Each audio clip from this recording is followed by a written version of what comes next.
What's going on, guys? Today we have a different video. We're not looking at the UFC today. There is no UFC event this Saturday. So instead, we're going to take a look at the Professional Fighters League, who just acquired Bellator, but that's besides the point. We're going to do a bet breakdown video on the Welterweight Championship bout, a rematch between Magomed Magomedkerimov and Sadibou Sy. I really like to play in this fight. I've been researching the lines for this PFL event because it's really all we have, and all we do really have right now is the money line side of things.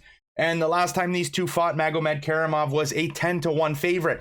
He was opened as a 10-1 favorite. For some reason, this is all based on bet fight odds, but it's a little bit surprising to me or wild to see that he has been pushed almost all the way to even. He's right now sitting at around minus 142. I've seen him on some books at minus 135, where I'm going to take some action.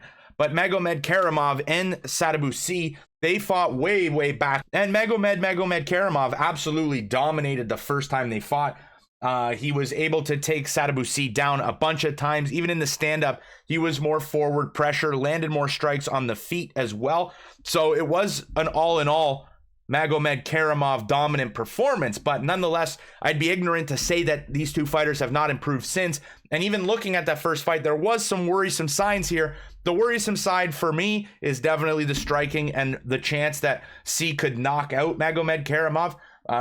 Magomed is nowhere near Muhammad Ali when it comes to the feet, and sometimes when he's forward pressuring and leaving his chin out recklessly going in for big shots, it's very dangerous. It's a bad spot to be in when you have money on his side. And even in the PFL fight in the second round, Sadibou Sy was able to land a little bit of a shot, not rock him, not drop him or anything, but he did land a shot on the counter. So the way he's going to win is going to be one of these big counter strikes and a stoppage victory, but I don't think the odds line up with the possibility of that outcome. In more recent performances, like his fight against Rory MacDonald, where he looked extremely impressive, he was able to stop every one of Rory MacDonald's takedowns. Even though Rory was the aggressor the entire fight, it did go all 3 rounds. Sadibou got away with a unanimous decision victory here, solely based on his wrestling defense. Early on in the first round against Rory, he was able to land a couple shots on the takedown attempts from Rory early, cut him below the eye, but still, Rory MacDonald was still the guy forward pressuring, and if Magomedkerimov is able to land some takedowns in this fight,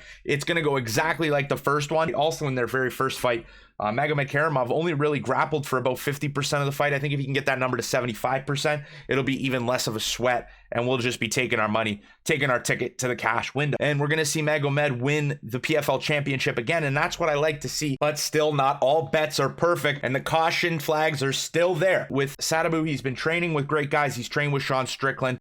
His camp, he's taken it a lot more serious since way back when. His performances have seemed to back that he is becoming a more well-rounded mixed martial artist. And if training with killers and good coaches, and they put an emphasis on the counter striking and keeping this fight on the feet, then he does have a little bit of a possibility to win this fight, maybe by a knockout or maybe outpointing Magomedkerimov in the later rounds if he's able again to stop takedowns and outland the Russian. But I much prefer what we've seen in the past. I'm going to trust in Magomedkerimov's chin. I'm going to trust in that side of the line, and we're going to ride with the minus 150, and we're probably even going to lay a little bit more cash if the line continues to move to even, because I love the wrestler versus striker spot, especially when they're not minus 300 or above. So I take this one with a little bit of risk, but I am going to lay a half a unit on this play because I do like history to repeat itself here. Magomed to win the fight via unanimous decision, and I think Magomed has the ability to maybe finish the fight in the mid rounds, but I don't see that as a likely outcome. I also like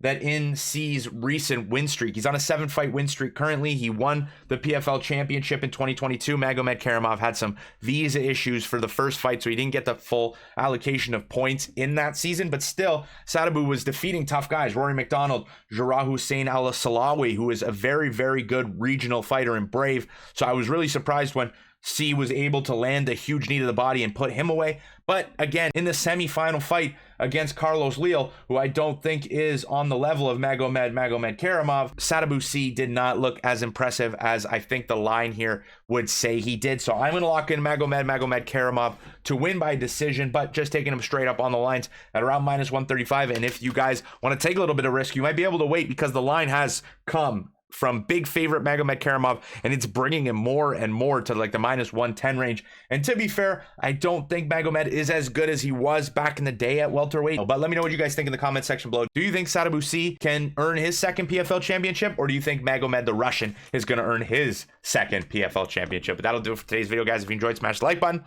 I'll see you in the next one.